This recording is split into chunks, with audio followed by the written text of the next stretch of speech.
everyone, welcome back to my YouTube channel. I am Caitlin, otherwise known as the Compatibility Coach, and I am a life and love coach that helps people create happy, healthy relationships and find love. I know I haven't done a video in a couple of weeks, but I really wanted to come on because this week marks such a turning point, I think, energetically and in terms of season, as it is officially the first, well, I think a couple of days ago, is the first day of spring, and it is the Spring Equinox, which for some people actually they count as their new year, because we think about kind of winter, we're all hibernating, we can be quite small, quite dark. I know that things have been very tough over the last, few years, but especially the last few months.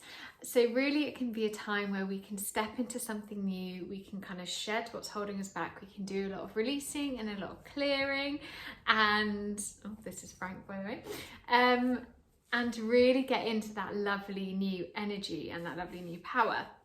So I always love to use this week as a bit of a fresh start, and today I wanted to give you 5 ways that you can spring it clean your love life to make the most of the year coming. So whether you are taking this as your kind of new year, or actually you just want a little bit of a refresher, I've got 5 tips for you.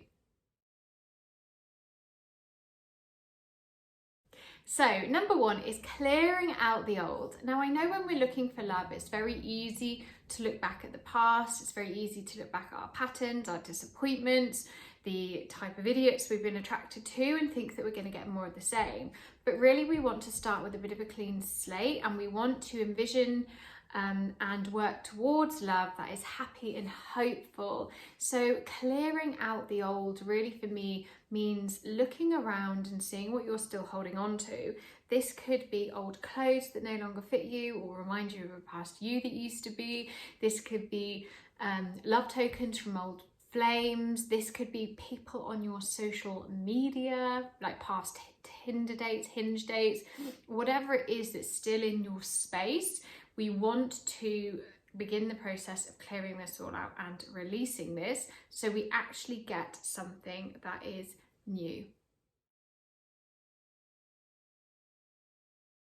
Number 2 is look at your environment. And there's a lovely quote from Marianne Williamson, which I'm not going to get right, but I'll paraphrase it. She basically says, make a nest for love and it comes, make a home for love and it stays. So I always love this idea of actually looking at what we're surrounding ourselves with, both in our space in our home, but also online, friends, kind of everything that we're surrounding ourselves with. But I would suggest start with your home, is because it's a really symbolic, amazing place. And look around and actually look at, is your home set up for one person or two? What does your home say about you? Have you got one bedside table, just enough cushions and pillows for you? Is it a warm, inviting space? What's your artwork like? Have a little look around and actually make any changes about how you could change or tweak your environment in line with you getting really excited for love, whether that's something as small as buying a spare toothbrush or a his and hers mug, or a hers and hers mug, or a him and him mug, whatever. But just do something that represents that. And you can also, again, start looking at your digital space, unfollowing people, making sure your feed is full of lovely things, you're not comparing yourself, or saving posts of couples or love or holidays or whatever it is that you want to call in as actual inspiration.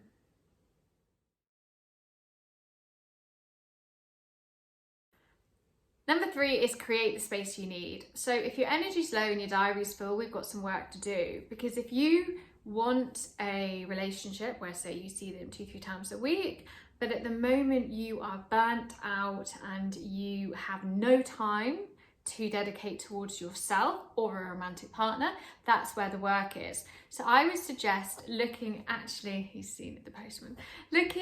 how often you would like to see somebody, whether that's once a week or twice a week, and saving those times for you to do the work on you, or just do something lovely for yourself, or go on a date for yourself, or actually using that time and putting that towards dating or setting up a profiles or joining a new group, whatever it is that's going to expand actually what's going on. But yeah, make that time. Number 4 is get clear on your vision. So for me, whilst we're clearing out the past, we're making that space, we're, creating our home as a symbolic place for somebody to come. You might have an empty drawer or something like that in your bedroom for their clothes to be there. We also want to get clear about actually what we're calling it and what we want. And here you can get really creative and make a list of everything and anything you have ever wanted in somebody, but also the things you really, really need to be happy, safe and loved, and make it about their values, make it about how you feel when you're around them, and use that as a kind of guiding light for actually what you would like to call it and what you would like to create. So this will lead to step number 5, which is usually the most unpopular one. Number 5 is getting accountable and taking action. Really, this is all about aligning your behaviour, because as I've said from day dot, if you're saying you want a relationship but you're acting like an asshole, you're not really going to call it anything great, are you? So this is about holding yourself to the same standard that you want somebody else. And we usually have that lovely list you've just written where there might be things like kindness, integrity, loyalty, great communication, feeling secure, all those things, which is amazing.